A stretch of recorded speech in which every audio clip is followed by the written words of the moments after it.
Hey everyone, this is William from Proxywars. Today I'm painting the very first squad I sculpted for the bug army, the Acykoys. These soldiers aren't heroes, they're volunteers, or at least, that's what the army calls them. Prisoners, deserters, and civilians sentenced to forced labor, all given a choice, fight and die for the bug army, or rot in the mines. Those who survive enough assaults can earn freedom, but that rarely happens. They fight with old automatic rifles, daggers, and light armor, cheap, fast to replace, and completely expendable. They're the swarm that softens the enemy before the Real troops arrive. Let's get to the painting. I start with a $1 white spray primer, same as usual. Quick, simple, and perfect for speed paints. Then dark wood on the boots. It's easier to paint this part before gluing the minis to the bases. It allows me to paint this part faster with a bigger brush. While the paint dries, I glue them to the bases using a mix of wood glue and super glue. That combo never fails, even for heavy handling during games, and it sticks instantly so I can continue painting right after. Next comes dark wood again for belts, straps, knee pads, backpacks, dagger handles, and sheaths. I made a cool pose with dagger up, but I already painted it.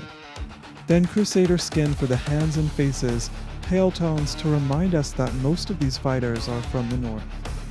I could paint some with a more warm or Asiatic skin, but I prefer to keep it simple to save time. Now rust tone on the knee guards. I wanted to try this on miniatures for a while. What I used on terrain before was a mix of two cheap lager, Japanese Zelkova and walnut.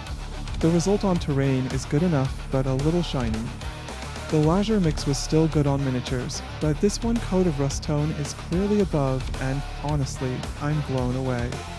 It looks even better here, gives that exotic creamy wood vibes that fits the bug army perfectly. Then light tone on the forearm bandages, quick and dirty. After that, slaughter red for the pants. That part always takes time, you really need to stay focused and avoid spilling over the edges. For the rifles and the light chest plates, I mix Broadsword silver, Speedpaint medium, and Grim black. That combo gives a realistic metal without being too reflective. It's perfect for old military gear that's seen better days. This was my crash test squad, the first bug army models that came out of my printer. I had so many issues during the first runs testing the new support, with a new printer and a new resin. I also start painting with Speedpaint with these models. But once they were done, I knew I had the right direction. Before adding the yellow, I retouched the pullovers with matte white just to bring back a clean base. For skin corrections, I thinned down Pale Corpse, great for quick touch-ups. Then Grave Lord Grey again on the bandages for extra definition. Then I go in with Zealot Yellow. It adds a warm contrast that keeps the squad readable on the tabletop. And here's my favorite part, a touch of pure red inside the shoulder armor creases. It's a small detail, but it makes them look meaner, more aggressive, more desperate. Finally, matte white for the eyes, and a tiny dot of matte black for the pupils. That's it, fast, simple, and gritty. It's still weird spending almost 20 minutes per miniature knowing most of them won't make it past turn 2. But that's exactly the point, they're the expendable ones, the human cost of a living war machine. I can't wait to see them on the battlefield, storming ruins and red forests under heavy fire.